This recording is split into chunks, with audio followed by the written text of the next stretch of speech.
তো এসআইআরের প্রথম দিন থেকে আমরা NRC no NRC movement APDR আমরা রাস্তায় নেমেছি। আজকেও আমরা রাস্তায় আছি, কলেজ স্ট্রিটে সভা হচ্ছে।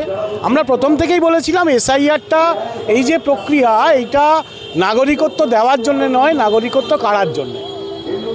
1955 সালে যে নাগরিকত্ব আইন, সে আইনের কোথাও এসআইআর নেই, কোথাও এসআইআর নেই।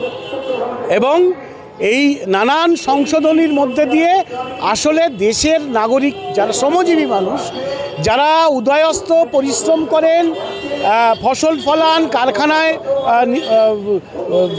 কারখানায় প্রোডাকশন করেন, তাদেরকে দুটো কাগজ নেই বলে পরিকল্পনা করে বাদ দেওয়া হচ্ছে। এবং এদের মধ্যে তারা মতুয়া সম্প্রদায়ের মানুষ, নিম্নবর্ণের হিন্দু, মুসলমান এবং বিশেষ করে মহিলা তাদের টার্গেট। আমরা বিহারের ক্ষেত্রে দেখেছি 60% মহিলা। আমরা এ রাজ্যেও তাই প্রায় 55-60% মহিলাদেরকে বাদ দেওয়া হবে।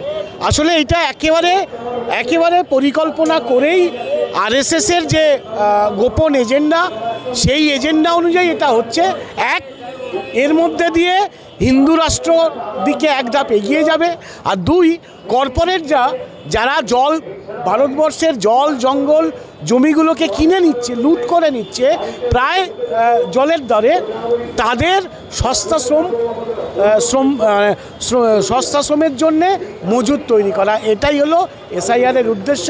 তবে যতই কেন্দ্রীয় বাহিনী নামাক, সামরিক বাহিনী নামাক, আমাদের বিশ্বাস পশ্চিমবঙ্গের মানুষ এর প্রতিবাদে রাস্তায় নামবেন এবং এসআইআর বাতিল করতে তারা বাধ্য হবেন, এই আশা ভরসা আমাদের আছে।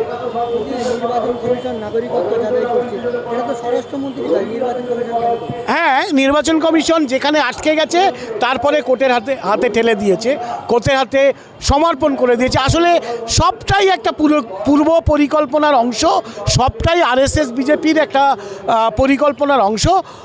ফলে তারা যেখানে আটকে গেছে, তারপরে আইনি জটিলতার জন্য কোর্টে ঠেলে দিয়েছে এবং কোর্ট বিচার করবে। আসলে সবই আজকের কোর্ট থেকে শুরু করে সবটাই রাষ্ট্র ব্যবস্থার সমস্ত অঙ্গ উপঙ্গ আজকে শ্রমজীবী মানুষের বিরুদ্ধে। ফলে তারা সেইভাবেই এগোচ্ছে। তবে আমার বিশ্বাস যে এ রাজ্যের মানুষ এটাকে সহজে মেনে নেবে না, তারা রাস্তায় নামবেন এবং এই এসআইআরটাকে বাতিল করতে বাধ্য করবেন। সেটাই তো আমাদের কাছে প্রশ্ন, যে এসআইআরের বলা হলো যে মানুষের নাগরিকত্ব দেওয়া হবে। আমরা খবর পাচ্ছি উত্তর 24 পরগনায় কয়েক লক্ষ মানুষ বাদ, তার মানে ওই মতুয়ারা তারা বাদ চলে গেলেন। তাহলে যাদের জন্যে বললেন শুভেন্দু অধিকারীরা যে রাজ্যে গিজগিজ করছে রোহিঙ্গারা, এ রাজ্যে গিজগিজ করছে বাংলাদেশিরা, একটাও বাংলাদেশি বা রোহিঙ্গাদের কোনো নাম পাওয়া গেল না। 10 জনের নামের তালিকাও নির্বাচন কমিশন বের করতে পারল না। এখন তারা আবার বলছে যে তারা ক্ষমতা এলে 45 দিনের মধ্যে তারা রোহিঙ্গা খুঁজে বের করবেন। আসলে সবই মিথ্যে এবং মানুষকে ধোঁকা দেওয়া।